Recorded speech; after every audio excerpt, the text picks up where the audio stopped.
साहिब बंदगी सतनाम। तो आज परम पिता परमात्मा की अपार कृपा से कुशीनगर में ये मूल ज्ञान का सत्संग होने जा रहा है। बहुत बड़े भाग होते हैं उन जीवों के जो अपने पूरे जीवन काल में एक बार भी इस मूल ज्ञान को सुन पाते हैं, और उससे भी बड़े भाग होते हैं उन जीवों के जो इस ज्ञान को थोड़ा सा भी समझ पाते हैं।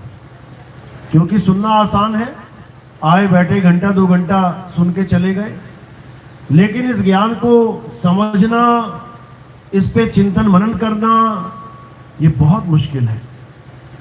ये केवल वही कर सकते हैं जिन पर प्रभु की कृपा हो जाए, जिस पर परमात्मा की दया हो जाए, केवल वही इस ज्ञान को समझ पाते हैं।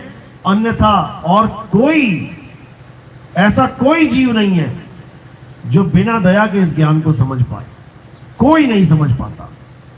तो मालिक के चरणों में अरदास करेंगे कि जहां तक ये आवाज जा रही है इस गांव में और लाइव के माध्यम से, जहां तक भी ये आवाज जा रही है, उन सब जीवों पे मालिक की कृपा हो।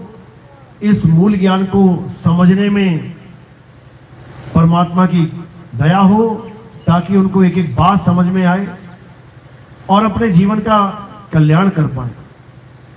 तो आज का सत्संग शुरू करने से पहले परम पिता परमात्मा के चरणों में बंदगी करेंगे और फिर सत्संग शुरू करेंगे।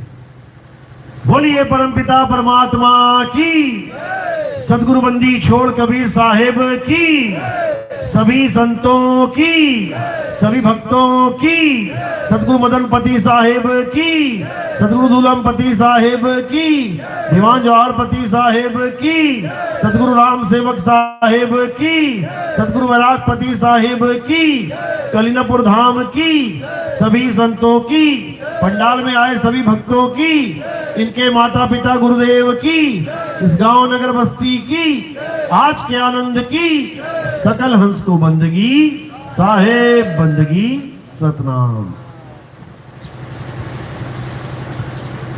तो ये ज्ञान इस संसार में कैसे आता है? ये केवल परम पिता परमात्मा की कृपा से आता है। ये सब जीव जन्मों जन्मों से, युगों युगों से भटक रहे हैं मुक्ति प्राप्त करने के लिए।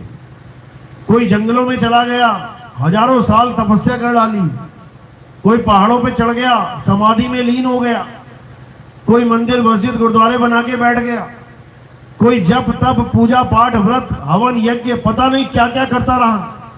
और पूछो क्यों कर रहे हो, तो केवल एक ही जवाब, भगवान मिल जाए, परमात्मा मिल जाए, अल्लाह मिल जाए, वाहिगुरु मिल जाए।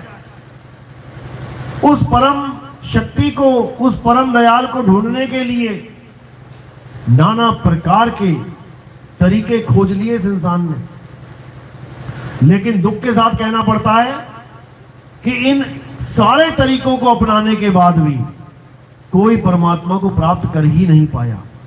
चाहे वो हजारों साल का तप हो, चाहे हजारों साल का व्रत हो, चाहे करोड़ों बार नाम जाप हो, ये परमात्मा को पाने की विधि है ही नहीं।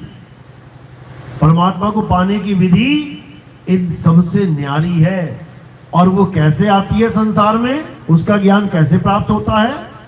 जब मालिक की कृपा होती है, जब परमात्मा का एक अंश इस धरती पे आता है और इंसान चोला धारण करके इंसानों को समझाता है,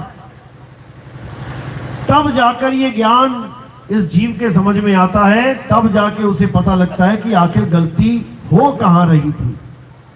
वो गुरु बन के आता है हमारी गलती को सुधारने के लिए। वो गुरु बन के आता है। बुल्ले शाह कहते हैं, मौला आदमी बन आया। यानी परमात्मा की वो ताकत एक इंसान का रूप धारण करके आ रही है और सब जीवों को जगा रही है। बाबा नानक को जगाया बेई नदी पे, गरीबदास जी को जगाया, खेत में बैठे गाय चरा रहे थे। दादू जी को जगाया, बच्चों के साथ 9 साल की उम्र में गली में खेल रहे थे। मल्लुकदास जी को जगाया, संत घासीदास जी को जगाया, घीसा दास जी को जगाया, रविदास जी मीराबाई को जगाया। आप देखोगे दक्षिण के संत ज्ञानेश्वर जी महाराज को जगाया, नामदेव तुकाराम जी को जगाया, मुक्ताबाई को जगाया, बहुत से संतों को जगाया उस एक परम शक्ति ने। और वो एक परम शक्ति कौन है? उसी को बंदी छोड़ कबीर साहब कहते हैं। वो बात अलग है, कोई माने ना माने, इससे कोई फर्क नहीं पड़ता। लेकिन सब संतों ने अगर किसी की महिमा गाई है संत रूप में, तो कबीर साहब की महिमा गाई है। बिना कबीर साहब के किसी का भी काम चलने वाला नहीं है, आज तक नहीं चला। हिंदू मुस्लिम सिख ईसाई सब कबीर वाणी को सिर माथे लगाते हैं। ऐसा कोई माई का लाल नहीं है जो कबीर वाणी को झूठा सिद्ध कर दे। एक एक दोहे पे पीएचडी हो जाती है, ऐसा ज्ञान है कबीर साहब का। लेकिन अज्ञानी जीव इतने सुनहरे मौके को भी नहीं समझ पाता, उनकी बताई बातों को, उनके दिए ज्ञान को भी नहीं समझ पाता, और अज्ञान में लिप्त होके फिर वही जप तप पूजा पाठ हवन यज्ञ इसी में उलझा रह जाता है। बल्कि कबीर साहब को भी यह सिद्ध करने में लग जाता है कि वो भी आके नाम जाप करवाते हैं। कबीर पंथ में भी नाम दीक्षा दी जाती है, जाप की, मंत्र जपो, बैठ के माला फेरो, ऐसा बता दिया जाता है। जबकि कबीर साहब घोर विरोधी थे माला फेरने के, पूजा पाठ करने के, हवन यज्ञ करने के। कह भी रहे हैं वाणी में, कह रहे माला फेरत जुग भया और मिटा न मन का फेर। अरे कर का मन का फेंक के मन का फेर, मना कर रहे हैं ये माला फेरने को। माला तो कर में फिरे और जीव फिरे मुख माही, और मनवा दसों दिशी फिरे ये तो सुमिरन नाही। वो मना कर गए और यहां सारे बाबा माला पकड़ाने में लगे, माला फेरो माला फेरो। समझो बात को, कबीर साहब माला फिराने नहीं आते, माला छुड़वाने आते हैं।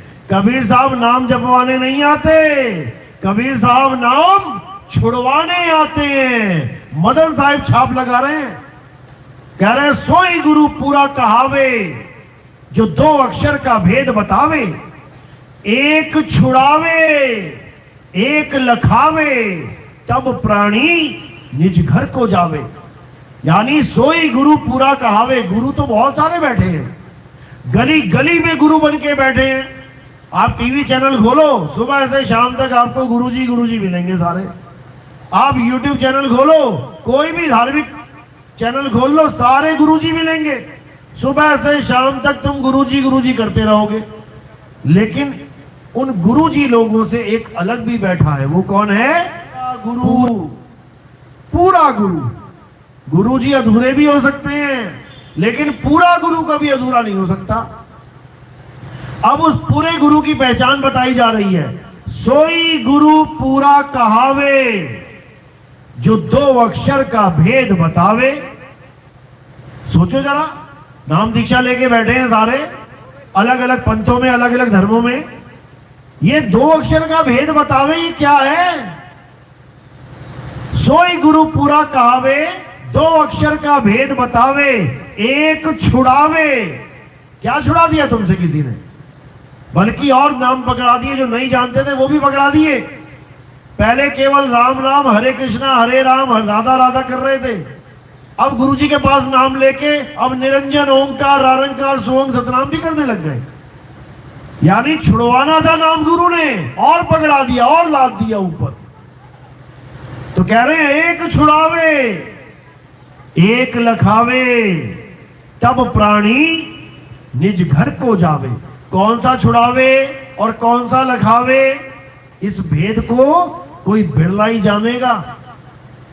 तो कौन सा छुड़ावे? इंसानों के द्वारा बनाए हुए नामों को छुड़वा दे। इंसानों ने कौन से नाम बनाए हैं? ये हिंदी के नाम, उर्दू के नाम, अरबी के नाम, पंजाबी के नाम, मलयालम के नाम, Chinese, Japanese, Portuguese, Italian, Dutch, French, दुनिया भर के भाषा, दुनिया भर के नाम किसने बनाए हैं? इंसानों ने बनाए हैं। याद करो, जब आदि मानव था, ये इंसान नंगा घूमता था जंगलों में, पहनने को कपड़े नहीं थे, खाने को खाना नहीं था। सोचो उस समय जब पहला आविष्कार हुआ, क्या था पहला आविष्कार? आग की खोज हुई थी। सबसे पहले आदि मानव ने 2 पत्थरों के द्वारा आग की खोज कर डाली। पत्थर से पत्थर टकराया, उसमें चिंगारी निकली। आदि मानव सोचने के मजबूर हो गया कि ये क्या चीज है। उसी को बार बार टकरा के आग प्रकट कर दी उसने। आग प्रकट भी हो गई, फिर भी वो नहीं समझ पाया कि इसको बोलूं क्या, ये मैंने प्रकट क्या कर दिया। उसका नाम तक नहीं जानता था आदि मानव। क्यों नहीं जानता था? क्योंकि अभी अक्षरों की खोज ही नहीं हुई थी। अभी तो केवल आग खोजी गई है। वो भी आग इसलिए बोल रहे हैं हम लोग क्योंकि उसका नामकरण हो गया बाद में, वरना आग का नाम आग भी नहीं है, ये तो रख दिया इंसान ने। तो आदि मानवों ने जब आग खोजी, और केवल इंडिया में नहीं, जहां जहां भी आदि मानव था सबने आग खोजी, अपना काम चलाया उस आग से। कोई अमेरिका वाले इंडिया में आग लेके थोड़ी नहीं गए थे वहां पे, या जापान वाले इंडिया में आग लेने आए थे। जहां जहां आदि मानव था सबकी बुद्धि विकसित हो रही थी, सबने आग लगाना सीख लिया, लेकिन नाम कोई भी नहीं रख पाया। कारण क्योंकि अक्षर ही नहीं थे। धीरे धीरे धीरे बुद्धि और विकसित हुई, धीरे धीरे अक्षरों की खोज हुई। हिंदुस्तानी आदि मानवों ने अक्षर खोजने शुरू किए। कहां से खोजे अक्षर? जमीन खोद के मिले या पेड़ पे लटके मिले? कहां मिलते अक्षर? कहां खोजेगा? मुख से। इस मुंह में अटके पड़े हैं सारे अक्षर। मुंह खोलता गया और अक्षर यानी आवाजों को निकालता गया। जैसी जैसी आवाज निकली ऐसे ऐसे ही अक्षर को लिपिबद्ध कर दिया। कितनी आवाजें निकाल पाया हिंदुस्तानी आदि मानव? कितने अक्षर पैदा किए? 52 अक्षर। आ आ ई ई उ ऊ, जितनी आवाजें निकाल पाया उसको कलमबद्ध कर दिया, लिपिबद्ध कर दिया। तो ये 52 अक्षर बने भारत देश में। और इंग्लैंड में कितने अक्षर बन पाए? 26। यहां पर आ ई से शुरुआत हुई, वहां पर ए बी सी डी से शुरुआत हुई। अरब देश में अलग अक्षर हो गए, चाइना में अलग अक्षर हो गए, जापानी में अलग हो गए। हर देश के आदि मानव ने अपनी अपनी बुद्धि के अनुसार ये सारे अक्षरों की खोज कर ली। अब क्या किया? अब इन्हीं अक्षरों के द्वारा जो भी उसे इस 3 लोक में दिखाई दिया, कुछ भी, उसका नाम रख दिया, नामकरण कर दिया। जैसे शेर दिखाई दिया तो उसका नाम रख दिया शेर। और केवल अकेला नहीं रखा कि खुद को बता दिया ये शेर है, सबको पढ़ा दिया कि आज के बाद में अगर शेर कहूंगा समझ जाना ये है शेर। मैं आज के बाद पानी कहूंगा तो ये है पानी। मैं आज के बाद हवा कहूंगा ये हवा आ रही है। मैं आज के बाद आग कहूंगा ये है आग। तो सबको ज्ञान बांटना शुरू कर दिया। वही ज्ञान आज भी हम अपने बच्चों को देते हैं, स्कूल भेजते हैं उनको। क्या पढ़ाया जाता है वहां पे? का से कबूतर। और केवल कबूतर बुलाया नहीं जा रहा है, दिखाया भी जा रहा है कागज पे। इसे कहते हैं कबूतर, ताकि सारे ज्ञानी हो जाओ। कल को ऐसा ना हो कि कौवा बैठा और तुम कहो कबूतर। नहीं, ये कबूतर है। कौवा अलग, कबूतर अलग, मोर अलग, बाज अलग। हर चीज का अलग अलग नाम और अलग अलग फोटो के द्वारा सबको ज्ञानी बना दिया। लेकिन ये केवल 52 अक्षर के ज्ञानी बने, केवल 52 अक्षरों का ज्ञान प्राप्त हुआ, इस 3 लोक का ज्ञान प्राप्त हुआ। अब 52 से परे, इस 3 लोक से परे क्या है, उसका ज्ञान किसी को नहीं समझ में आ सकता, क्योंकि वो ज्ञान केवल और केवल बंदी छोड़ दे सकते हैं। इसीलिए कबीर साहब ने वाणी में बोला, 52 अक्षर लोकत्रय, सब कुछ इन्हीं माही, ये अक्षर खिर जाएंगे, वो अक्षर इनमें नहीं। यानी 52 अक्षरों के द्वारा इस 3 लोक का ज्ञान लिया जा सकता है। लेकिन जो परमात्मा का असली नाम है, वो आदि अक्षर, वो इन 52 में नहीं आता, इस 3 लोक में नहीं आता। वो 3 लोक से परे का ज्ञान है। तो आदि मानवों ने सारे नाम बनाने के बाद क्या किया, एक ऐसा नाम रख दिया जो आंखों से दिखाई नहीं देती वस्तु, उसका नाम रख दिया। क्या नाम रखा? उसका नाम किसी ने आत्मा रख दिया, सोल रख दिया, किसी ने रख दिया, किसी ने परमात्मा रख दिया, किसी ने गॉड रख दिया, किसी ने अल्लाह रख दिया। उस अदृश्य शक्ति का नाम जो इन आंखों से नहीं देखी जा सकती लेकिन उसको महसूस किया जा सकता है, बल्कि तुम आंखों से देखने पर भी ये महसूस कर सकते हो कि वो शक्ति है या नहीं है।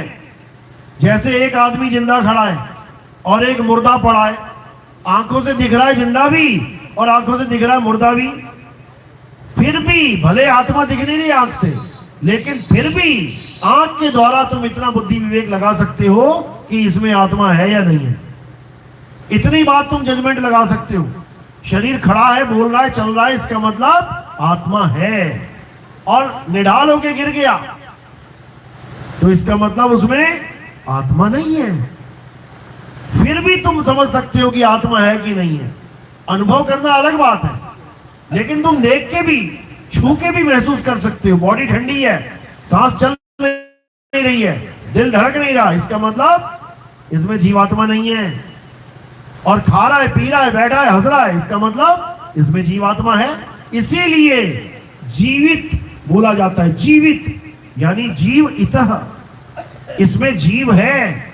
और निर्जीव जिसमें जीव नहीं है, तो ये आत्मा का ही अंश है। जीवात्मा कहते हैं इसे। आंखों से दिखाई नहीं देता, लेकिन फिर भी हम समझ सकते हैं कि जीव है कि नहीं है। तो जब इसका नाम रख दिया गया अल्लाह, वाहिगुरु, गॉड, भगवान, तो वो वस्तु देख नहीं पाया कोई, लेकिन उसको जिन्होंने अनुभव किया उन्होंने नाम रखा कि अल्लाह है। मैं कहता हूं अल्लाह है, यकीन कर मेरे पर। हमारे संतों ने कहा ईश्वर है, ऐसे नहीं दिखेगा लेकिन यकीन कर है, मैंने देखा उसको। सिखों ने कहा कि हां परमात्मा है, अकाल पुरुष है, मैं महसूस करके आया हूं उसको। जब बेई नदी पे बाबा नानक ने बोला एको सतनाम करता पुरुष, यानी सतनाम यानी परमात्मा है, करता पुरुष है, मैं अनुभव करके आ रहा हूं उसको। लेकिन तुमको अभी दिखा, ऐसे नहीं दिखाई देगा। तो इन शक्तियों का जब नाम रख दिया गया, जब अल्लाह, वाहिगुरु, गॉड, परमात्मा नाम रख दिया गया, तो मान तो सबने लिया कि हाँ वो है, और आज भी मानते हैं। लेकिन उसके बारे में ना जानने के कारण, उसका बोध ना होने के कारण, उसको अनुभव ना होने के कारण हम उसके पीछे झगड़ा कर लेते हैं कि तेरा परमात्मा छोटा है, मेरा अल्लाह बड़ा है, तेरा अल्लाह छोटा है, मेरा वाहिगुरु बड़ा है, तेरा वाहिगुरु छोटा है, मेरा राम बड़ा है। ये झगड़ा इन्हीं 52 अक्षरों का है, इन्हीं 52 अक्षरों का है। अगर केवल एक नाम रख देते सारी दुनिया वाले, परम पिता परमात्मा, हिंदी में भी, उर्दू में भी, पंजाबी में भी, तो कोई झगड़ा नहीं था, सब मान ले परम पिता परमात्मा। लेकिन नाम अलग अलग हो गए तो बुद्धि इतनी विकसित नहीं है कि सत्य को जान पाए, तो नामों के पीछे झगड़ा करने लग गए। बस यही अज्ञान है। कुछ लोग नाम के पीछे झगड़ा करने लग गए, कुछ लोग ये सोच के बैठ गए कि नाम जपना पड़ेगा तब ये चीज मिलेगी। बाकी किसी चीज का नाम नहीं जपा जा रहा। सबको पता है पैसा चाहिए तो काम करना पड़ेगा, पैसा मिलेगा। एक भी घर बैठ के नहीं जप रहा है पैसा पैसा पैसा पैसा। कोई कहे 1 करोड़ बार पैसा पैसा जपो तो पैसा मिल जाएगा, तुम उसकी बात सुनकर भी यकीन नहीं करोगे। कोई कहे सोने की अंगूठी चाहिए, घर जाके जपो, सोने की अंगूठी, सोने की अंगूठी, सोने की 1 करोड़ बार जपो, मिल जाएगी। बड़े से बड़ा साधु भी अगर ये बात कह दे, बड़े से बड़ा संत भी कह दे, तब भी तुम एक बार सोचने में मजबूर हो जाएगा, बेवकूफ बना रहा है, बेवकूफ बना रहा है।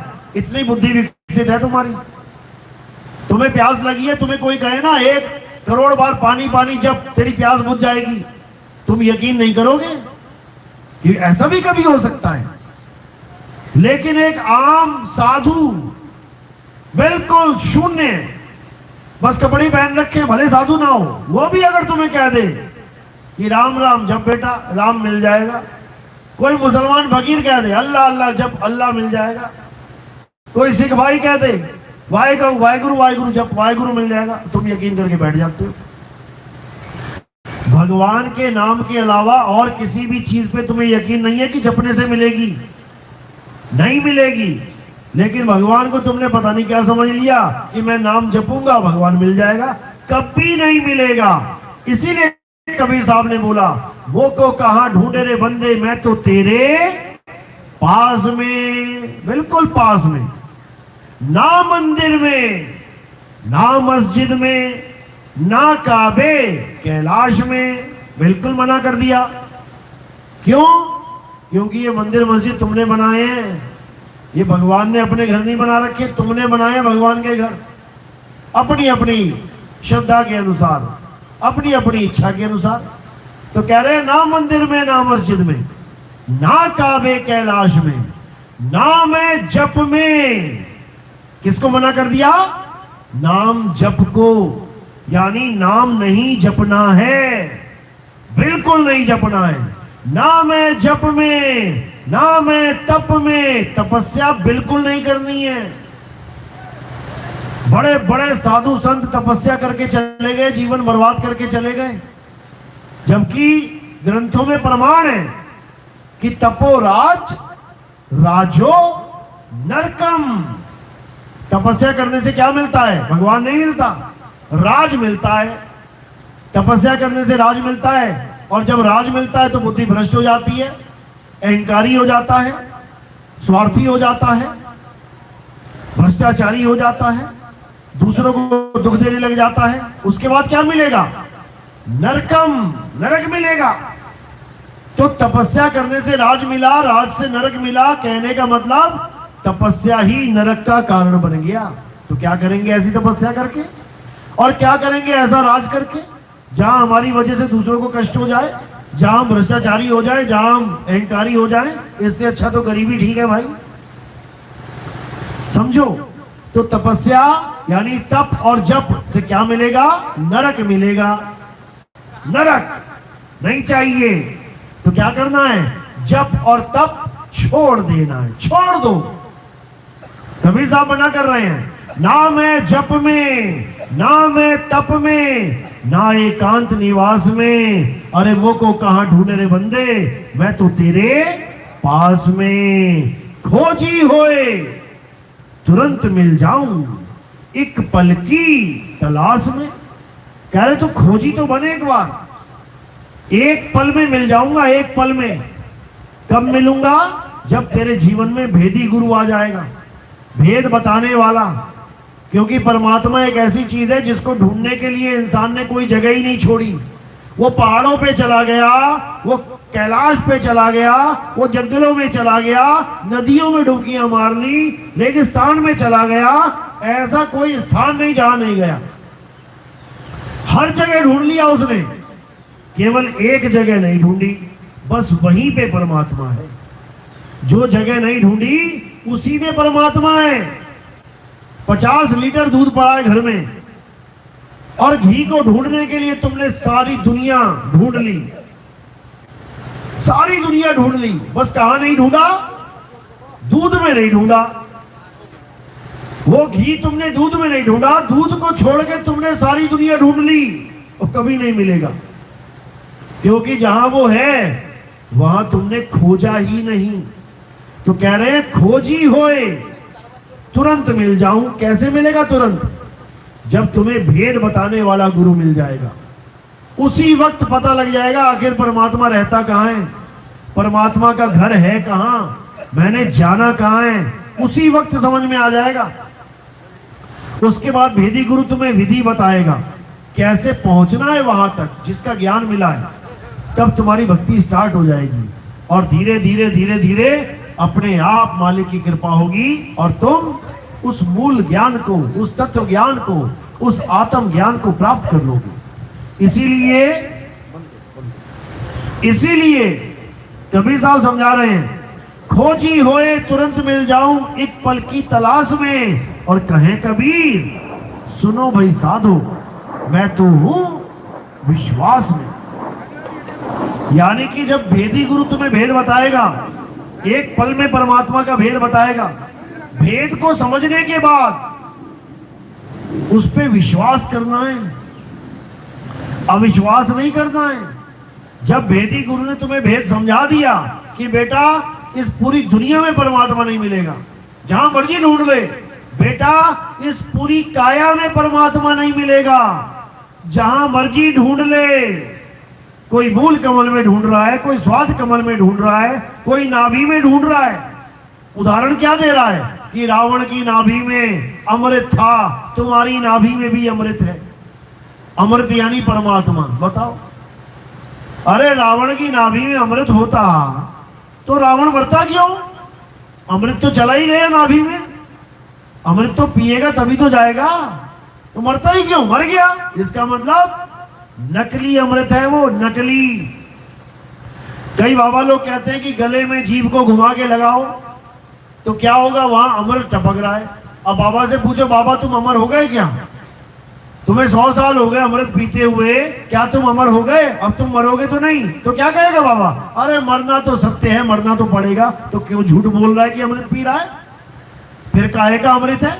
हमने तो यही सुना था जिसको अमृत मिल जाता है वो कभी नहीं मरता। राहु का उदाहरण दे दिया, गर्दन कट गई, मरा नहीं। मर गया क्या? नहीं मरा।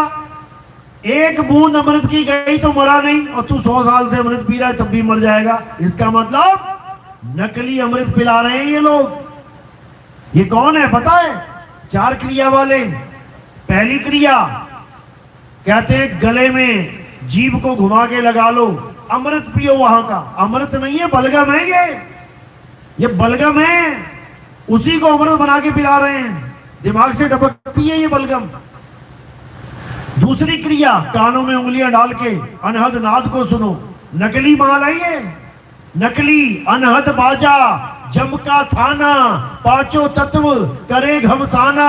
अनहद बाजा विधि विधि बाजे, सार शब्द न्यारी धुन गाजे। अनहद बाजा बजाने वाले, अनहद बाजा सुनाने वाले ये गुरु जितने भी कान में उंगलियां डाल के ध्यान देते हैं, ये कभी सारंगी बज जाएगी, कभी तबला बज जाएगा, कभी शंख बज जाएगा, कभी बीड़ा बज जाएगी। ये सब नकली ज्ञान है, नकली। साहिब ने इसको मना किया है। जाप मरे अजपा मरे, अनहद भी मर जाए, और सुरत समाए शब्द में वाको काल ना खाए। अनहद बाजा जम का थाना, एक होता है पुलिस वालों का थाना, वहां बैठा लेते हैं मार मार के। एक होता है जम का थाना, वहां जमराजा बैठा लेता है तुम्हें, आजा बेटा कहां जा रहा है। यानी कानों में उंगलियां डाल के अनहद नाद को सुनने वाले सारे जम के लोक में जाएंगे ये लोग। समझा रहे हैं? अनहद बाजा जम का थाना, और पांचों तत्व करे घमसाना। ये जिसको परमात्मा बता दिया इन लोगों ने, तो इसको अब त्याग देना है। ये दूसरी क्रिया है। तीसरी क्रिया क्या है? तीसरी क्रिया त्रिकुटी में ध्यान लगा के बैठना। जितने भी बाबा लोग त्रिकुटी में ध्यान लगवा के बैठा देते हैं, ये सब काल के ही दूत हैं। त्रिकुटी में कौन बैठा है? यहां पर तुम्हारा मन बैठा है। कर नैनो दीदार महल में प्यारा है। देखो क्या लिखा उसमें, कहते हैं निज मन करत जहां ठकुराई, सो नैनन पिछवाड़ा है। आंखों के पीछे तीसरे तिल में यहां पर एक ज्योत जग रही है। आप देखोगे हिंदू धर्म में एक टीका लगाया जाता है लाल रंग का। क्यों लगाया जाता है? आप देखोगे हिंदू धर्म में औरतें बिंदी लगाती हैं यहां पे। क्यों लगाती हैं? यहां क्यों नहीं लगाती? यहां क्यों नहीं लगा लेती? यहां क्यों नहीं लगा लेती? यही क्यों लग रही है? ये ध्यान विधि है हिंदू धर्म में। यानी का टीका लगाएंगे एकदम ठंडा ठंडा हो जाएगा मामला, तो क्या होगा? ध्यान ना चाहते भी यहां रहेगा। ये ध्यान स्थिर करने की विधि है। और औरतों को टीका नहीं दिया, औरतों को बिंदी दे दी, यहां चिपका देते हैं, तो जो भी काम करती रहे ध्यान अपने आप यहां लगा रहता है। लेकिन औरतों को पता ही नहीं है कि ये बिंदी लगाई क्यों जाती है। वो सोच रही है मैं सुंदर दिखाई दूंगी इससे, साड़ी के साथ मैचिंग बिंदी लगा लेती हैं। उनको पता ही नहीं है कि बिंदी लगाने का मकसद क्या था, क्योंकि बताने वाले ही नहीं रहे। तो ये ध्यान विधि है। भोले शंकर भी ध्यान यही लगा के बैठे हैं। उनकी विद्धि थोड़ी खतरनाक है। कौन सी वाली है? तीसरी आंख खुल जाए तो सत्यानाश है सबका। तो ये भी संकेत है कि अगर यहां पर ध्यान लगा के ये प्रकट कर लिया तो ये किसकी निशानी है? विनाश की निशानी है। तीसरी आंख खुल जाए तो क्या होता है? विनाश होता है। संत यही समझा रहे हैं, तीसरी आंख मत खोल लेना, विनाश हो जाएगा। तो क्या करना है? इसको रिजेक्ट मार देना है, छोड़ दो, इसको छोड़ दो। जो ध्यान यहां लगवाते हैं उन गुरुओं को छोड़ दो, आगे बढ़ो। तो चौथी क्रिया क्या है? ये आती जाती सांस, इसका ध्यान करवाते हैं। सांस अंदर गई, सो, सांस बाहर छोड़ी, हंग, सो, हंग, सो, हंग, इसी का जाप करते हैं। कौन है ये सोहंग? क्या है ये सोहंग? सोहंग नाम है जीव का, यानी परमात्मा के नाम पे किसकी भक्ति करवा डाली? जीव की। इसी को जीववादी कहते हैं। इसी का खंडन करने के लिए कबीर साहब आते हैं। अरे जीव शिव सब प्रगटे, वह ठाकुर वह दास, कबीर और जाने नहीं एक राम। यानी यही जीव आगे जाके ब्रह्म हो जाता है।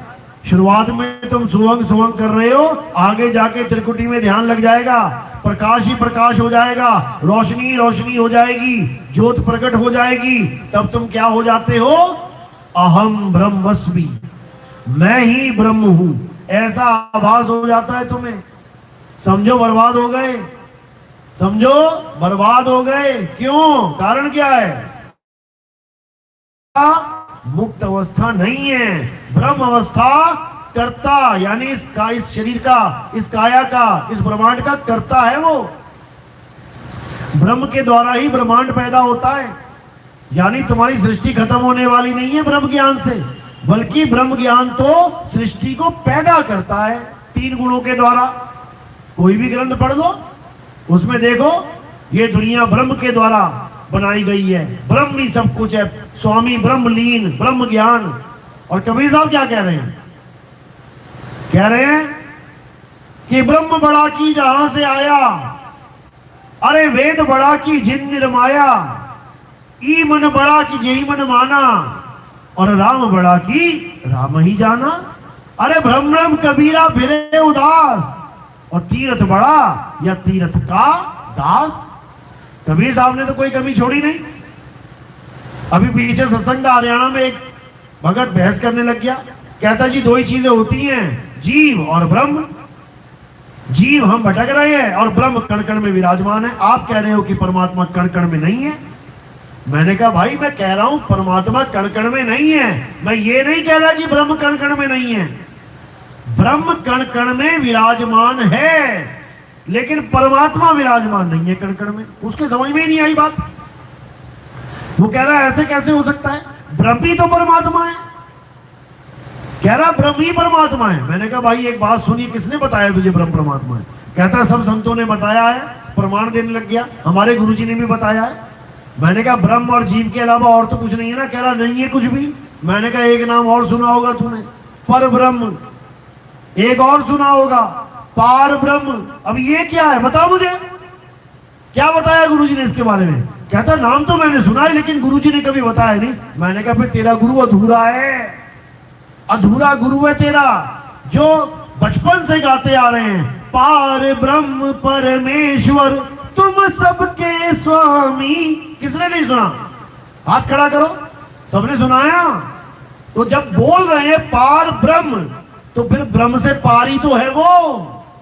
सुन तो लिया लेकिन जान नहीं पाए, और अधूरे गुरु ने क्या पाठ पढ़ा दिया कि ब्रह्म ही सब कुछ है। ले लो, मरो फिर यहीं पे, ब्रह्म ही सब कुछ है। तो ब्रह्म तो ब्रह्मांड बनाता है, ब्रह्म तो जीवों की उत्पत्ति कर रहा है, ब्रह्म तो जीवों को बनवा के बैठा हुआ है। भटको फिर इस संसार में। नहीं समझ में आती बात। जब इतनी बात समझ में आ गई तो चुप करके बैठ गया। तब समझ में आ गया कि ज्ञान हमारा अधूरा है और हम बहस कर रहे हैं इससे। समझो, 1 से लेके 100 तक गिनती है, 99 तक सब तुम्हारे साथ साथ चलेंगे, लेकिन जैसे ही तुम कहोगे 100, वो कहेगा हम नहीं मानते, गुरुजी ने बताया ही नहीं। अरे तेरे गुरु ने 99 तक तुझे गिनती बताई है, लेकिन हमारे गुरु ने 100 तक पूरा किया है। तो पूरा कौन, अधूरा कौन? 99 तक वाला अधूरा ही है।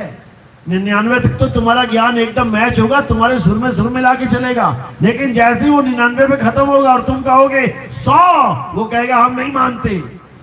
क्यों? क्योंकि उसका गुरु 100 वाला है ही नहीं, उसका भी क्या कसूर बेचारे का।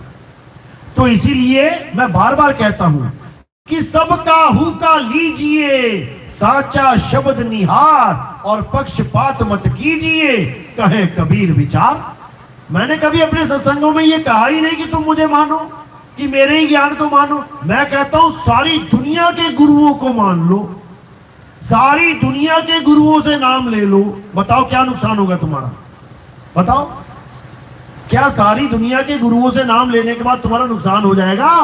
नुकसान तुम्हारा कभी हो ही नहीं सकता। नुकसान तब होगा जब तुम उस गुरु के पास ना पहुंच पाए जिसके पास पूरा ज्ञान है। और वो क्यों नहीं पहुंच पाए? क्योंकि तुम्हारे गुरुजी ने कह दिया कि बेटा इसके अलावा कोई सत्संग मत सुनना। बर्बाद कर दिया ऐसे गुरुओं ने। हजारों गुरु ऐसे बैठे हुए हैं जो तुम्हें क्या कहेंगे, और कहीं जाने की जरूरत नहीं है, और किसी गुरु का सत्संग सुनने की जरूरत नहीं है, और किसी संगत में जाने की जरूरत नहीं है, हम ही पूरे हैं। बर्बाद कर दिया इन लोगों ने। कबीर साहब ने कभी नहीं कहा। कबीर साहब क्या कहते हैं? आओ संतो मेला कीजिए, खाली है तो भर भर लीजिए, और भरे हैं तो छक छक पीजिए। जो गुरु ये कहता है कि दूसरे की संगत में नहीं जाना है, असल में वो गुरु सबसे बड़ा अधूरा गुरु है, जिसको पता है कि मेरे ज्ञान से भी आगे का ज्ञान चल रहा है संसार में, और अगर मेरे चेले ने उस ज्ञान को सुन लिया, समझ लिया, तो ये वापस मेरे पास नहीं आएगा। समझ लो, जैसे 10वीं के बच्चे 10वीं करने के बाद जब 11वीं में एडमिशन ले लेते हैं, तो कोई जाता है 10वीं वाले के पास? कभी गए वापस? कभी नहीं जाओगे, क्योंकि आगे का ज्ञान मिल गया। तो ऐसे गुरुओं को डर होता है कि मेरा चेला कहीं मुझे छोड़ के ना चला जाए। कारण क्या है? कारण है धन संपत्ति, कारण है बड़े बड़े आश्रम, कारण है बड़ी बड़ी जमीनें। जो गुरु बड़ी बड़ी जमीनें, बड़ी बड़ी संपत्ति इकट्ठा करके बैठा है, समझ जाना उसकी हालत तुमसे भी बुरी है। तुम्हारे अंदर तो 2 कमरों में भी रह के सुख शांति से जीवन बिताने का हौसला है, लेकिन उसके अंदर नहीं है। वो नहीं चाहता कि मैं 2 कमरों में जीवन बिता लूं, उसको बड़े बड़े आश्रम चाहिए, वो भी संगमरमर लगे हुए। आम सीमेंट नहीं चाहिए कि बस सीमेंट लगा दिया हो गया, संगमरमर लेके आता है। जबकि संगमरमर चीख चीख के कह रहा है कि संगमरमर, यानी परमात्मा को छोड़ के अगर मेरा संग कर लिया तो क्या होगा? मर मर, एक बार नहीं कई बार मरेगा। वो तो चीख चीख के बता रहा है, लेकिन इन बाबा लोग के समझ में ही नहीं आ रहा है, क्योंकि हमारा ध्यान ही हमें वापस इस संसार में लेके आता है। केवल चेले का नहीं, गुरुजी का भी। एक बार कबीर साहब एक भगत के पास गए, एक गुरु का चेला था, उसको समझाया सत्संग, बहुत समझाया कि भाई सत्य ये है, सत्य ये है, सत्य ये वो नहीं है जो तेरा गुरु बता रहा है। अब वो मानने को तैयार नहीं हुआ, कहता नहीं मेरे गुरुजी तो पूर्ण गुरु है। उसके गुरुजी को एक आदत थी पपीता खाने की, बहुत टेस्टी लगता था उसको। अब वो जब भी सत्संग हो खूब पपीता खाए, सत्संग खत्म हो खूब पपीता खाए।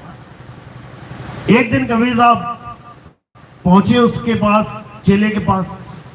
गुरुजी पूरे हो गए थे, चले गए संसार छोड़ के।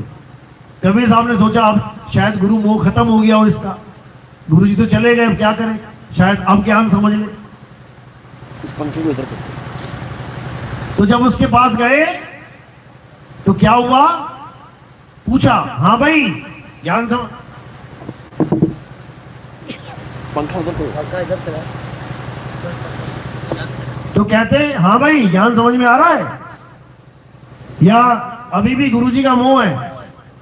तो वो क्या बोला, देखो जी, कबीर साहब से बोला भले गुरुजी मेरे चले गए हैं, लेकिन मुझे गुरुजी पे पूरा विश्वास है, मुझे गुरुजी का पूरा मोह है, मैं छोड़ नहीं सकता उनको। वो जहां ले जाएंगे मैं वहीं जाने को तैयार हूं। तो कबीर साहब ने कहा कहां ले जाएंगे, अभी अभी बता देते हैं। तो कहते वो पपीता पड़ा है ना सामने, लेके आ। जब पपीता लेके आता है चेला, कहते काट इसे।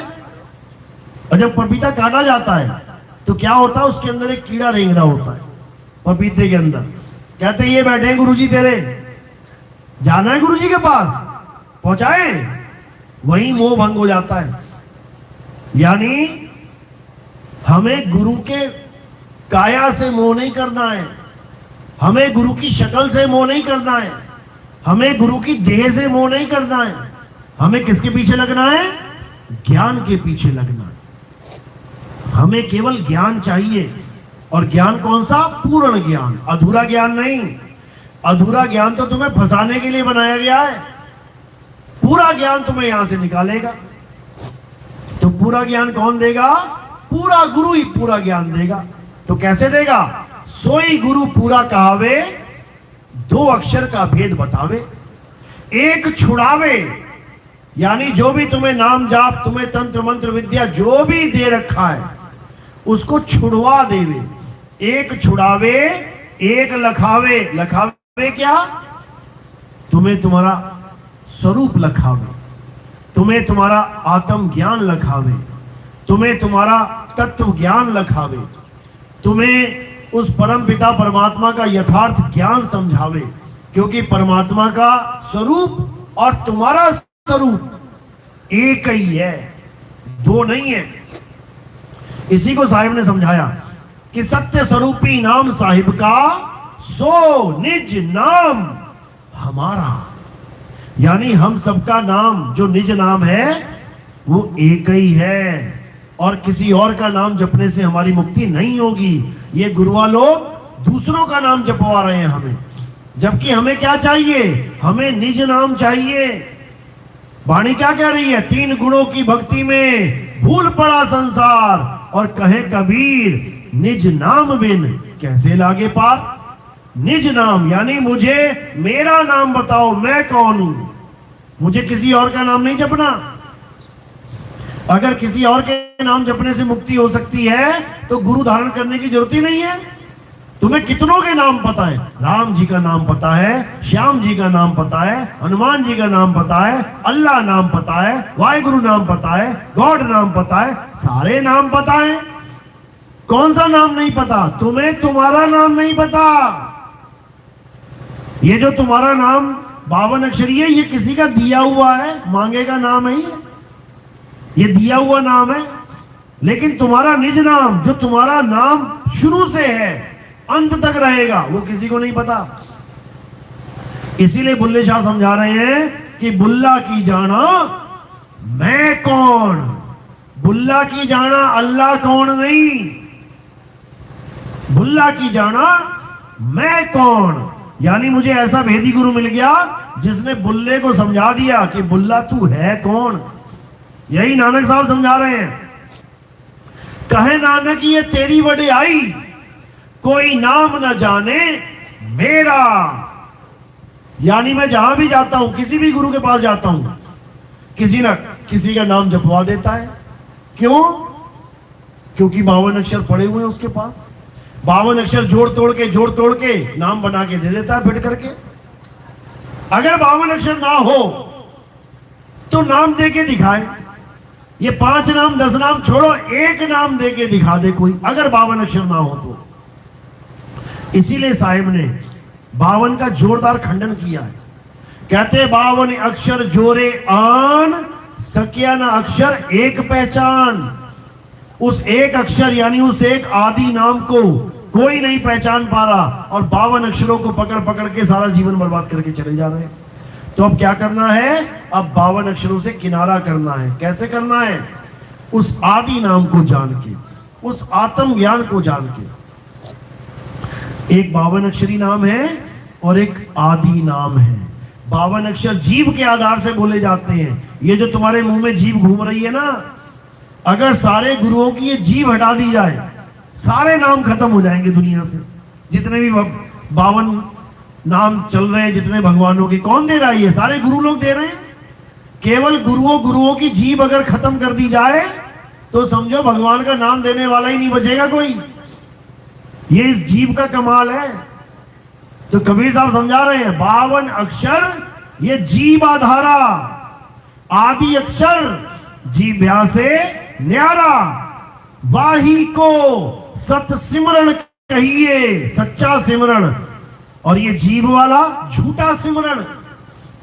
गुरु ग्रंथ साहब में वाणी आती है, कृत्रिम नाम कथे तेरे जीपा, यानी हे परमात्मा तेरे जितने भी नकली नाम हैं वो सब इस जीभ से जपे जाते हैं। सत्य नाम तेरा परा पुरवला, लेकिन जो तेरा सतनाम है वो जीभ के द्वारा नहीं बोला जा सकता, ये जीभ के द्वारा नहीं जपा जा सकता, क्योंकि सतनाम कोई मंत्र नहीं है कि तुम नाम जप सतनाम सतनाम सतनाम, ये झूठ है। सतनाम कोई मंत्र नहीं है, सतनाम तुम्हारा स्वरूप है, सतनाम तुम्हारा आत्म स्वरूप है, सतनाम तुम्हारा शुद्ध चैतन्य स्वरूप है। उसी को समझाया कबीर साहब ने। अरे सत्य नाम कोई नाम नहीं, अरे ये है आपन रूप, और जो जाने इस भेद को पावे आप स्वरूप। कहते जो इस भेद को जान जाएगा कि सतनाम होता क्या है, वो अपने स्वरूप को प्राप्त हो जाएगा। सतनाम कोई मंत्र नहीं है, सतनाम कोई जाप नहीं है, सतनाम एक भेद है, एक रहस्य है जो भेदी गुरु समझाता है, जो भेदी तत्वज्ञानी गुरु समझाता है। इसीलिए बोला वस्तु कहीं ढूंढे कहीं, कैसे लागे हाथ, और गुप्त वस्तु तब मिले भेदी लीजिए साथ, भेदी लीना साथ में, दीनी वस्तु लखाए, और कोटि जन्म का पंथ था पल में पहुंचा जाए। एक पल में बताएगा गुरु, कह रहे खोजी होए तुरंत मिल जाऊं, एक पल में तुम्हें पता लग जाएगा परमात्मा कहां रहता है। तुम्हारे जन्मों जन्मों की दौड़ खत्म हो जाएगी। जन्मों जन्मों से जो भटक रहे हो परमात्मा को पाने के लिए, कोई मंदिर भटक रहा है, कोई मस्जिद, कोई गुरुद्वारा, कोई चर्च, कोई पहाड़ों पे, कोई नदियों में, कोई कहीं, ये सारी दौड़ शांत हो जाएगी और तुम्हें वास्तविक ज्ञान मिल जाएगा कि आखिर परमात्मा है तो है कहां। अब केवल उसे पाना शेष रह जाएगा। वो कैसे मिलेगा? जब भेदी गुरु तुम्हें उस भक्ति का ज्ञान देगा, जब वो बताएगा कि तुम कैसे पहुंच सकते हो। कौन सी चाल देगा वो? विहंगम चाल। विहंगम चाल के द्वारा परमात्मा को पाया जा सकता है।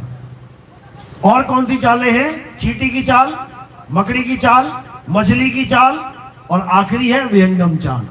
चींटी का चाल मतलब नामों को जपते हुए अपने चक्रों को पकड़ते पकड़ते पकड़ते ऊपर जाना नहीं चाहिए। कह रहे पाँव न टीके पिपील का, पंडित ला दे बैल। चींटी का पैर नहीं टेक सकता, वहां पे छोड़ दो। दूसरी चाल कौन सी है? मछली की चाल, यानी श्वासों में अजपा जाप करना। जैसे मछली पानी के विपरीत जाती है, ऐसे ही श्वासों के विपरीत ये सुरता जाती है ऊपर की तरफ। इसको भी छोड़ दो, क्योंकि ये भी किसी ना किसी का आधार लेके चल रही है।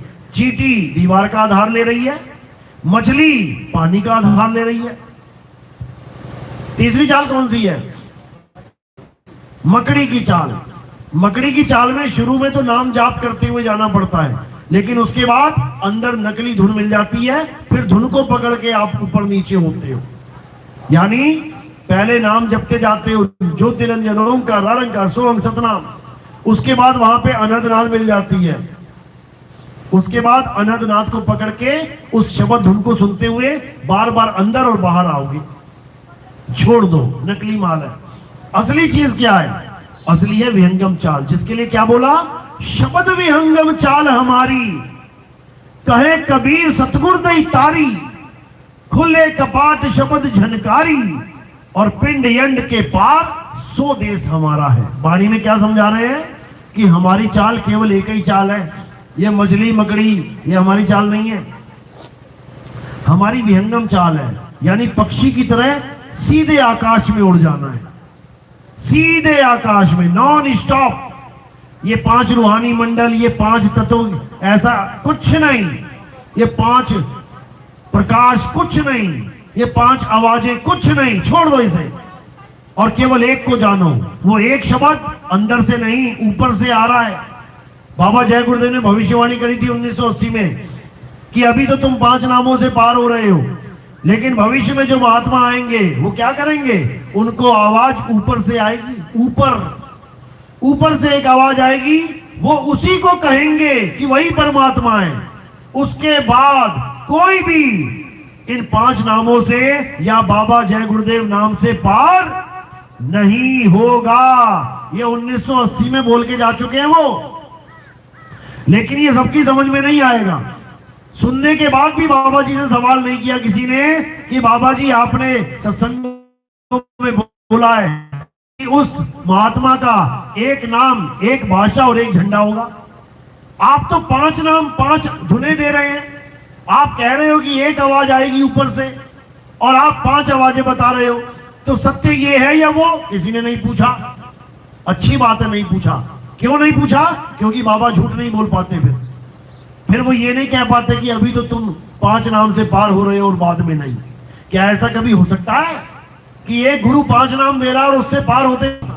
गोलियां चल रही हैं, अगर बुलेट प्रूफ जैकेट आपको मिल गई है, ऐसा नहीं होगा कि आज तो ये काम कर रही है अगले दिन काम नहीं करेगी।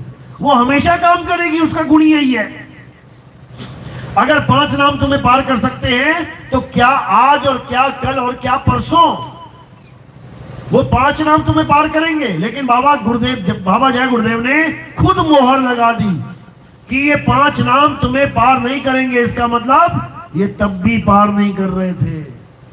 भूल जाओ इस बात को कि वो लोग निकल गए, पार हो गए जो बाबा जय गुरुदेव के साथ पहले थे और अब नहीं होंगे। वो भी नहीं हुए। लेकिन बाबा जय गुरुदेव ने ये बात क्यों बोली कि अब तो पार हो रहे हो? क्यों बोली? ताकि लोग अविश्वास में ना आ जाएं, लोग ये ना सोचने लग जाएं कि बाबा जय गुरुदेव तो सीधे सीधे कह रहे हैं कि आज भी 5 नाम से पार नहीं होगे और जब वो महात्मा आ जाएगा तब भी 5 नाम से पार नहीं होंगे। फिर अविश्वास हो जाता, लोग छोड़ छोड़ के भागने लग जाते, तो बाबा जय गुरुदेव का काम अधूरा रह जाता। उनको इस संसार में क्यों भेजा गया था पता है? क्यों भेजा गया? जब ट्रेन रेलवे स्टेशन सैंक्शन हो जाता है, जैसे एक बुलेट ट्रेन का आजकल प्रोजेक्ट चला हुआ है, जैसे ही प्रधानमंत्री ने कहा कि बुलेट ट्रेन चलेगी, इसका मतलब ये नहीं कल से ही चलने लग जाएगी। इसका मतलब क्या है कि अब 5-7 साल काम चलेगा। किस चीज का? पटरी बिछाने का। देखो जाके शहरों में, अहमदाबाद से लेके मुंबई तक आपको खंबे ही खंबे दिखाई देंगे और उसके ऊपर अभी तो चलो खैर काम चल रहा है धीरे धीरे, लेकिन बड़े बड़े खंबे। बंदा यही सोचता रहता है ये कौन से खंबे बीच में गड़े हुए हैं शहर के बीचों बीच। ये काम चल रहा है। ये काम कब पूरा होगा?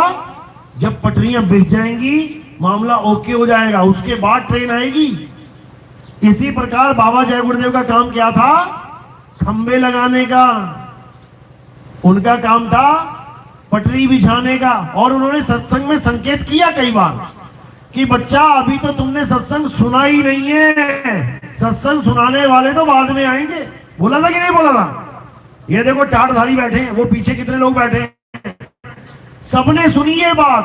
बाबा जय गुरुदेव कहते थे कि अभी तो तुमने सत्संग सुना ही नहीं है। फिर भी लोग नहीं समझ पाए कि अगर सत्संग सुना ही नहीं है तो फिर ये क्या सुन रहे हैं हम? ये जो अभी बोला जा रहा है ये बिछाई जा रही है। समझो, इतने साल गुरुवाई करने के बाद ये बोल गए अभी तो नाम किसी को मिला ही नहीं है। बोला कि नहीं बोला? हाथ खड़ा करो। देखो, ये बोल के गए हैं कि अभी तक तो नाम किसी को मैंने दिया ही नहीं है, और ये गुरुजी बन के बैठ गए उनके गद्दियों पे।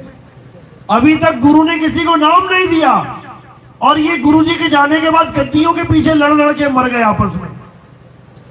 अगर उनको गुरु बनाना होता तो कितनी देर लगती है साइन करने में, कागज लिखवाने में कि मेरे बाद ये गुरु बनेगा। अरे तुमने भी अपनी वसीयत लिख दी होगी अपने बच्चों के लिए, वो गुरु अपनी वसीयत लिख के नहीं गया। सोचो, उसको कितना समय लग जाता ये बताने में, किसी मंच से या किसी कागज में लिखने से कितना समय लग जाता कि ये बाबा बैठेगा मेरे पास। लिख के गए क्या? बोल के गए क्या? इसका मतलब क्या है? क्या है इसका मतलब? इसका मतलब है कि मेरे बाद कोई नहीं बैठेगा। कारण क्या है? कोई बाप चाहता है कि उसकी गद्दी खाली हो जाए, उसका वंश खत्म हो जाए? कोई बाप नहीं चाहता। 5-5, 7-7 लड़कियां हो जाए तब भी कहता है, सास ससुर कहते हैं एक ट्राई और कर ले, लड़का हो जाए शायद, तू तो वंश ही खत्म कर देगी हमारा। तो इतनी बड़ी संगत बनाने के बाद बाबा जय गुरुदेव ने एक भी गद्दी नशीन नहीं रखा। क्यों नहीं रखा?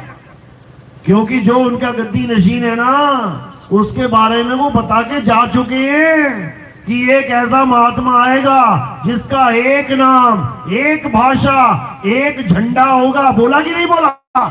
हाथ खड़ा करो जरा। तो बोल तो गए, और क्या बोलेंगे वो?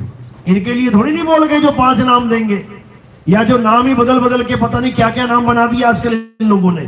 5 नाम छोड़ के, क्योंकि 5 नाम काल के जानो, तो उन्होंने 5 नाम हटा के क्या कर दिया? जय गुरुदेव, यही जपते रहो। मतलब गुरु से भी सियाने बन गए ये।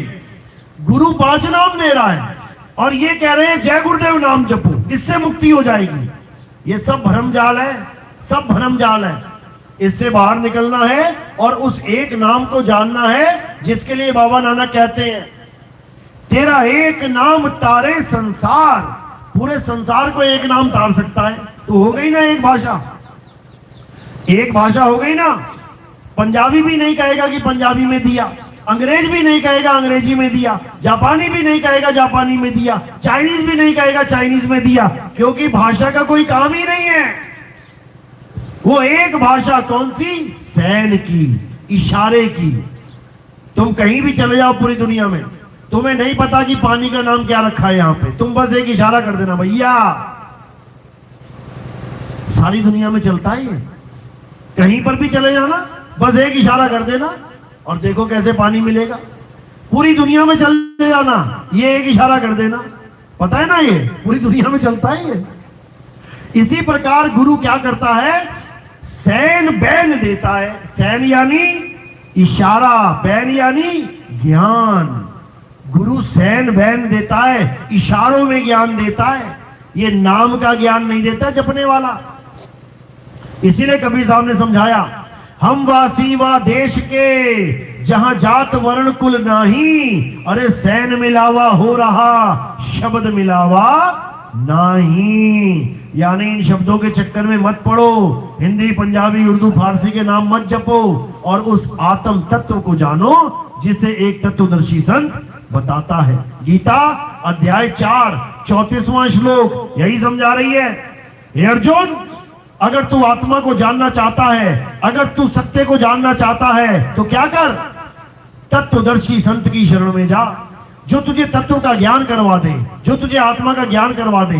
तत्व का ज्ञान हो जाने के बाद तुम कभी अज्ञान को प्राप्त नहीं कर पाओगे। एक बार तुम्हें बिजली का झटका लग गया, उसके बाद तुम्हें कोई भरमा नहीं सकता करंट के नाम पे। तुम्हें यथार्थ बोध हो जाएगा और सारी उम्र के लिए हो जाएगा।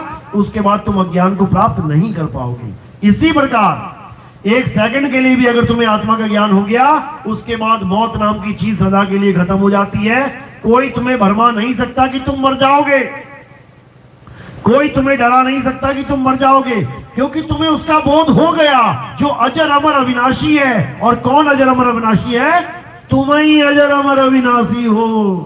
अरे तू सिमरन किसका करे, तू ही है आपे आप। अपने आप को जान, तू परमात्मा का अंश बना बैठा है।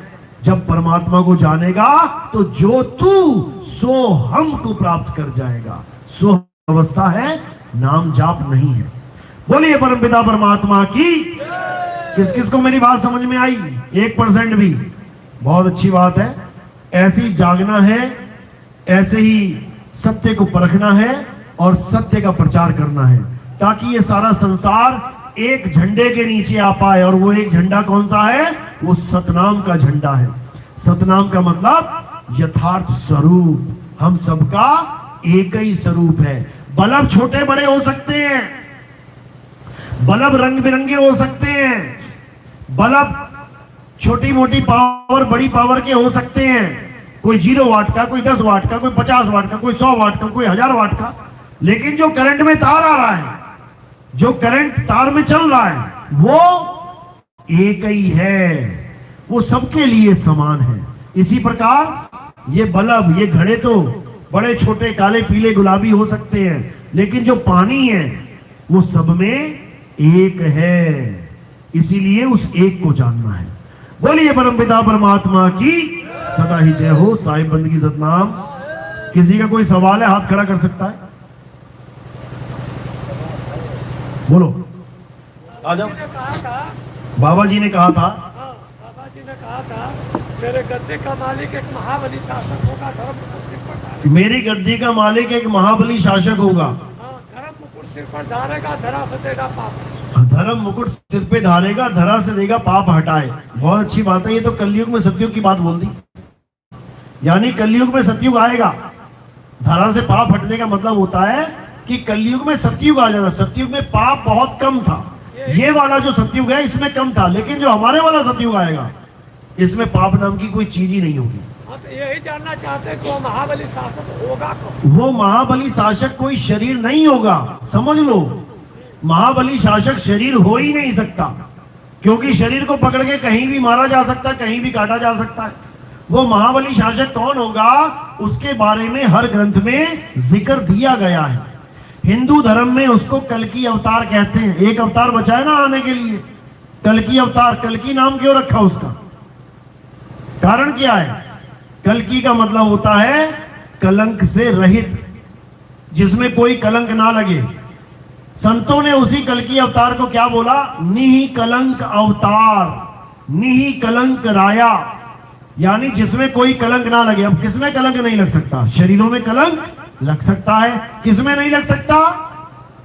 आत्मा में। तो वो महाबली शासक एक आत्मा है। वो आत्मा अपना ज्ञान, अपना स्वरूप बताने के लिए तुम्हारे जीवन में आएगी।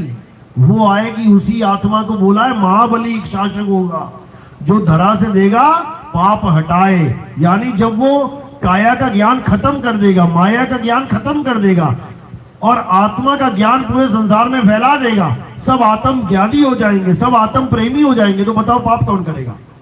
क्या आत्म ज्ञानी गुरु किसी का गला काट सकता है? नहीं काटेगा। क्या आत्म ज्ञानी गुरु किसी का पैसा उठा सकता है? ठगेगा? नहीं उठा सकता, नहीं ठगेगा। आत्म ज्ञानी गुरु प्रेम बांटता है, प्यार बांटेगा पूरे संसार में, हर जीव से प्रेम करेगा, जीवों को प्रेम करना सिखाएगा। इसीलिए बोला गया कि कलयुग में सतयुग आएगा। इसी को मुसलमानों में बोला गया। हालांकि मुसलमानों में क्या बोला गया कि मोहम्मद साहब के बाद कोई नबी नहीं आएगा। हर मुसलमान ये मानता है कि मोहम्मद साहब ने फुल एंड फाइनल ज्ञान दे दिया। यहाँ पे एक मुसलमान भाई भी थे ना, हाथ खड़ा करो, वो पढ़े। कितने साल से? 6 साल से सत्संग सुन रहे हो? 6 साल से सत्संग सुन रहे हैं, मुसलमान है। क्या मतलब है इनका हिंदुओं का सत्संग सुनने का? या क्या मतलब है इनका कबीरपंथी के सत्संग सुनने का? 6 साल से सत्संग सुन रहे हैं, नमाज भी छूट गई इनकी। अब ये ना सोचना नमाज छूट गई, नमाज नहीं, 52 अक्षर छूट गए। नमाज तो नाम दे दिया उसको। नमाज का मतलब क्या? नमः प्लस अज, नमाज। नमा यानी नमस्कार करना, वंदना करना, अज यानी परमात्मा। परमात्मा की वंदना करना, परमात्मा को याद करना ही नमाज है।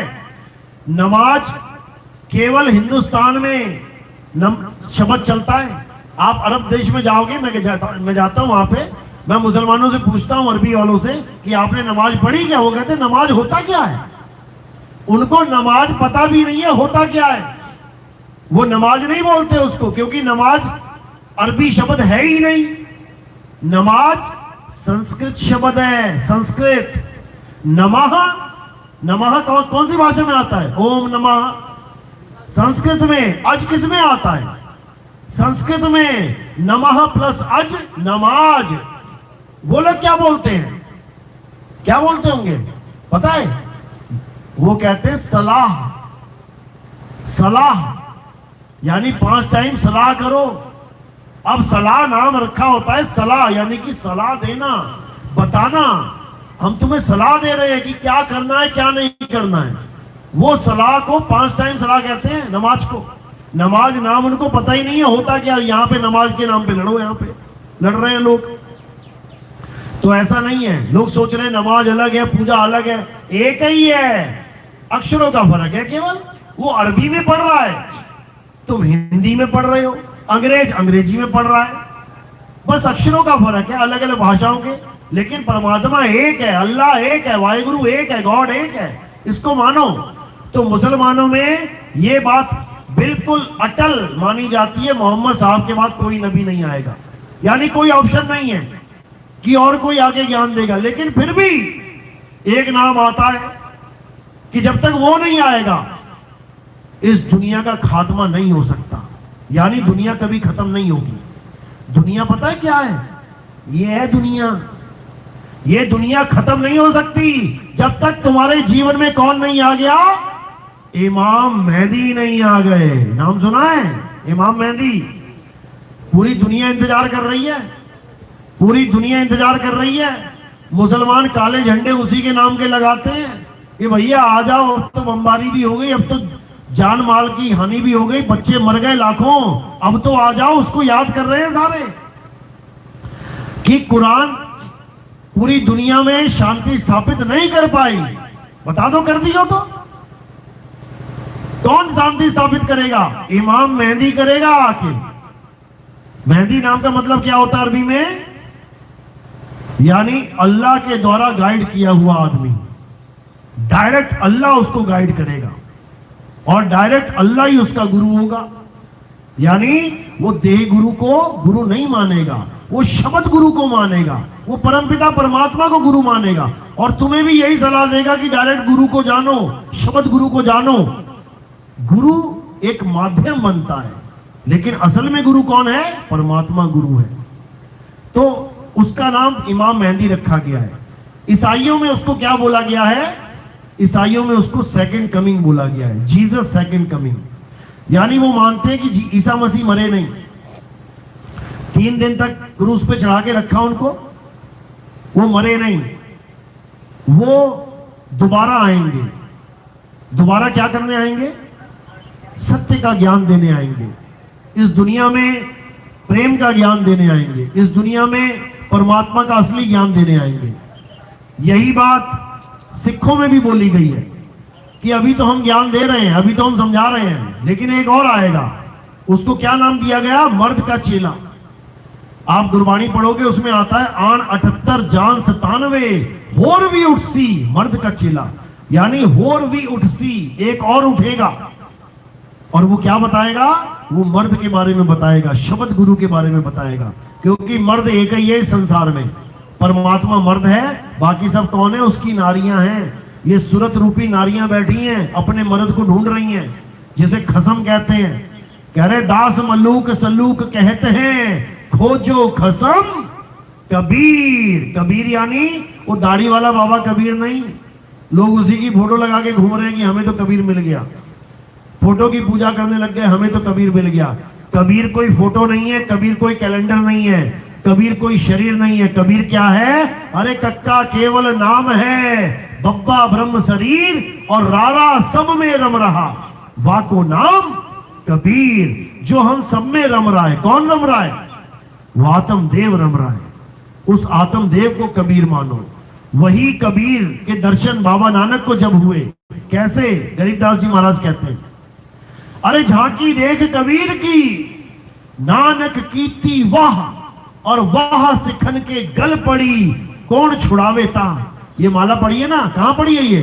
ये गल पड़ गई मेरे, ये गले पड़ी हुई है। जैसे मेरे माला गले पड़ी हुई है, ऐसे ही सिख भाइयों के वाहेगुरु गल में पड़ गया। ये वाहेगुरु मंत्र सिख भाइयों के गले में पड़ गया। क्यों पड़ गया? क्योंकि जब बाबा नानक ने आत्म ज्ञान को जाना, जब आत्मा रूपी कबीर का दर्शन किया, तब उनके मुंह से निकला वाह गुरु, वाह गुरु। लेकिन भेद ना पता होने के कारण बाकी सिखों ने क्या सोच लिया कि शायद बाबा नानक मंत्र जपते हैं वाह गुरु, और इसी मंत्र को जप के हमें परमात्मा मिल जाएगा। सबके गले में ये पड़ गई, आज तक पड़ी हुई है। तो इसी को बोला कि वहां सिखन के गल पड़ी, कौन छुड़ावे ता। यानी हिंदुओं से राम राम, मुसलमानों से अल्लाह अल्लाह, सिखों से वाहेगुरु कौन छुड़वाएगा, क्योंकि बिना छोड़े बात नहीं बनेगी। वहां सिखन के गल पड़ी कौन छुड़ावे ता, अरे कौन छुड़ाएगा उनसे? तो कहते हैं मर्द का चेला छुड़वाएगा। मर्द का चेला यानी जो शब्द गुरु की महिमा गाएगा, 52 अक्षरों का खंडन करेगा। इसीलिए गुरु ग्रंथ साहब में बोला ना कि 52 अक्षर जोरे आन, सकिया ना अक्षर एक पहचान। तो मर्द का चेला क्या करेगा? 52 अक्षरों की पहचान करवा के छुड़वा देगा। और एक अक्षर यानी आदि अक्षर, आदि नाम, आद सच, जुगाद सच, उसका भेद बता देगा। तो क्या होगा? फिर हर सिख को उसका परमात्मा मिलेगा, वाहेगुरु मिलेगा। हर हिंदू को उसका राम मिलेगा, हर मुसलमान को उसका अल्लाह मिलेगा, और हर ईसाई को उसका गॉड मिलेगा। सबको तत्व ज्ञान होगा, सबको आत्म ज्ञान हो जाएगा। ये होगा उसका भेद। यही यहूदियों में कहते हैं कि हमारा नबी इलियास वो वापस आएगा। इलियास का इंतजार चल रहा है अभी। इलियास क्या करेगा? वो पूरे संसार में यहोवा का प्रचार कर देगा। यहोवा का मतलब क्या होता है? यहोवा का मतलब होता है जो मैं हूं सो मैं हूं, यानी मैं वो हूं जो मैं सच में हूं, मैं वो नहीं हूं जो तू मान बैठा है। क्यों? क्योंकि कई लोग यहोवा किसको मान बैठे हैं? ईसा मसीह को। वो कहते हैं ईसा मसीह यहोवा है। कई लोग किसी और को मान बैठे, यानी शरीरों को भगवान मान बैठे। यही अज्ञान है। यहोवा का मतलब है तत्व ज्ञान, यानी सोना कह रहा है मैं वो हूं जो मैं हूं। अब उसको पाने के लिए क्या करना पड़ेगा? तुम्हें सोने तक पहुंचना पड़ेगा, तभी तो जान पाओगे कि वो है क्या।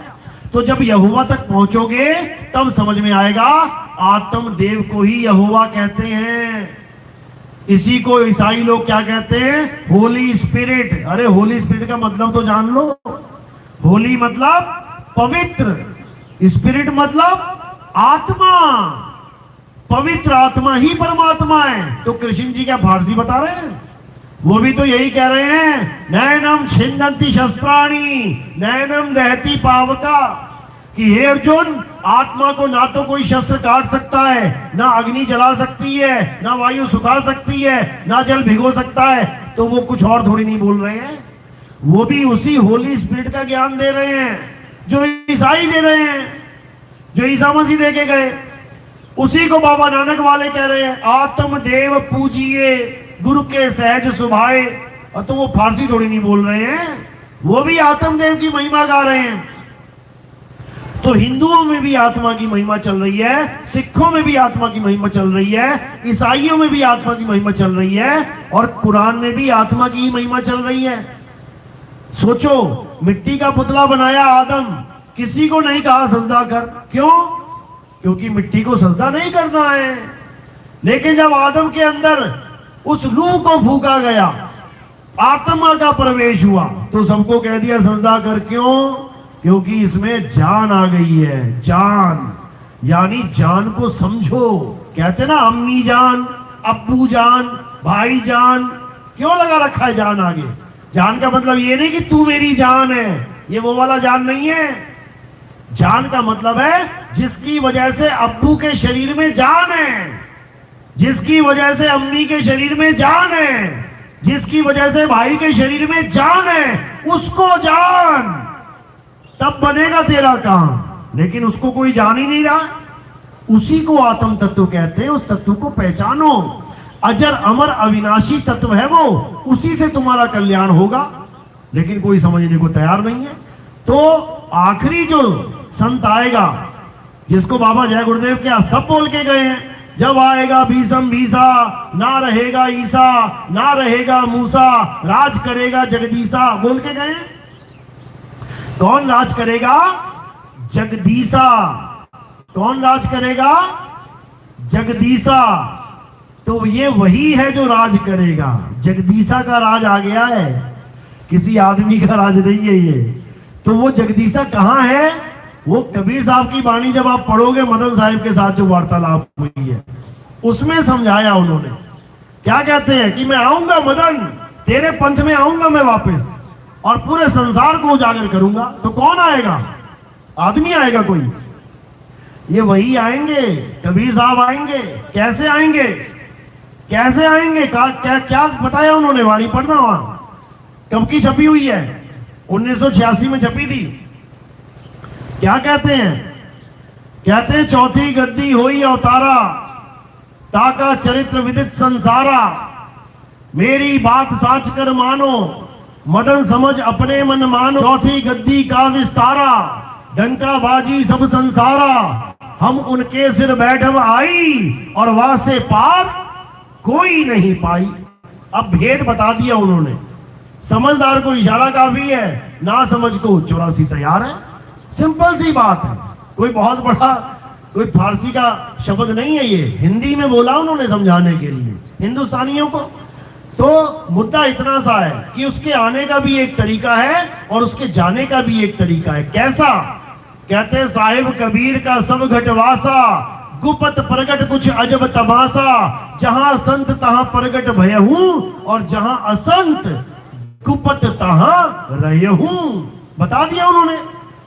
अब ज्ञानी पुरुष समझ जाएंगे कि कहां पे बैठे हैं वो, और अज्ञानी कभी समझ भी नहीं सकता वो कहां है।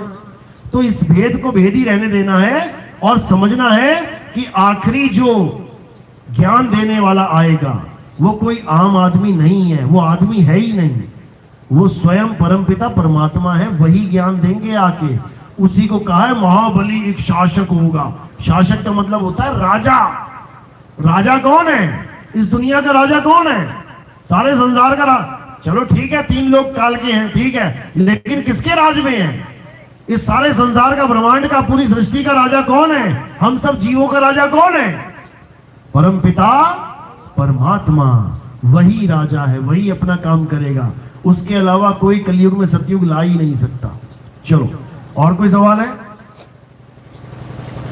चलो, अब आरती का समय है, क्योंकि अगला प्रोग्राम भी है, वो वहां भी जाना है। आरती कैसे करते हैं समझ लो। हमारे यहाँ किसी जड़ वस्तु की आरती नहीं होती है, कोई फोटो, कैलेंडर, पत्थर, इसकी आरती नहीं होती है। हमारे यहाँ आरती किसकी होती है? हमारे यहाँ आत्मदेव की आरती होती है, आत्मा की आरती होती है। कैसे करनी है? एक एक करके आएंगे। थोड़े से फूल, बस 2 पत्ती, 1 पत्ती, 2 किलो 4 किलो नहीं चाहिए। 1 पत्ती 2 पत्ती कहाँ रखनी है? मेरे सिर के ऊपर रख देनी है। मेरे सिर के ऊपर क्यों रखनी है? क्योंकि पैर के अंगूठे से लेके सिर की चोटी तक ये क्या दिखाई दे रहा है? नाशवान शरीर। और हमने आरती किसकी गानी है? अविनाशी आत्मा की। तो हम इस फूल को क्या करेंगे? हम काया से परे इसको समर्पित कर देंगे। तो ये कहां समर्पित हो जाती है? ये आत्म देव के शब्द गुरु के चरणों में समर्पित हो जाती है। हमने आरती शब्द गुरु की करनी है, देह की नहीं करनी है। याद रखना, ये फूल मेरे सिर के ऊपर ही जाने चाहिए, इसका स्थान यही है। और कोई प्रचार प्रसार में योगदान करना चाहेगा?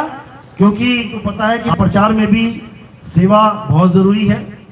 हम प्रचार प्रसार में जो योगदान लेते हैं उससे क्या करते हैं? आप टीवी देखते हो घर में, आप साधना टीवी, ईश्वर टीवी देखना। सुबह उठ के 6:30-7 बजे बैठ जाना टीवी के आगे। तुम्हें बहुत सारे बाबा दिखाई देंगे जो भगवान को पाने के लिए बड़े मंत्र देंगे। कोई कहेगा ये जप ले, कोई कहेगा ये जप ले। सारा दिन यही बोलते रहेंगे, जप लो जप लो जप लो। जैसे ही बाबा जी जाके जैसे ही कह के खत्म होंगे कि जप लो, इतने में मैं आ जाऊंगा। मैं क्या बोलूंगा वहां पे टीवी में? मैं बोलूंगा कि नाम छोड़ो, नाम छोड़ो, नाम छोड़ो, और आत्मा से खुद को जोड़ो। तो जब ये बात कोई सुनता है विवेकी हंस की नाम छोड़ो, ये तो पहली बार सुनने को आ रहा है। नाम जपो तो सारे बोल रहे हैं, वृंदावन वाले बोल रहे हैं नाम जपो, राधे राधे जपो। राम जी वाले, अयोध्या वाले कह रहे हैं राम राम जपो। भोले शंकर वाले कह रहे हैं बम बम जपो। सब जपाने में लगे हैं, ये बाबा छुड़वाने में लगा हुआ है। तो वो एक जिज्ञासा हो जाती है कि अगर नाम छोड़ेंगे तो करेंगे क्या। तो मैंने नीचे फोन नंबर दे रखा है, लोग फोन करते हैं। अलग अलग देशों से फोन आते हैं, अलग अलग देशों से। इंडिया के तो आते ही हैं, विदेशों से भी आते हैं, क्योंकि वो चैनल 195 देशों में चल रहे हैं। तो इससे क्या होता है, जहां तक मैं नहीं पहुंच सकता वहां आप लोग के कारण मेरी आवाज पहुंच रही है। टीवी में मेरी आवाज आ रही है ना, ये आप ही लोग के कारण जा रही है। आप लोग की सेवा से उन जीवों की सेवा हो रही है। तो ये जो सेवा है आपने क्या करना है, केवल चरणों में रखनी है। सेवा का स्थान चरणों में है। जो भी करना चाहेगा वो कर सकता है, कोई जबरदस्ती वाला यहाँ सौदा ही नहीं है। यहाँ तो प्रेम भाव का सौदा है, यहाँ पे मालिक की सेवा का सौदा है।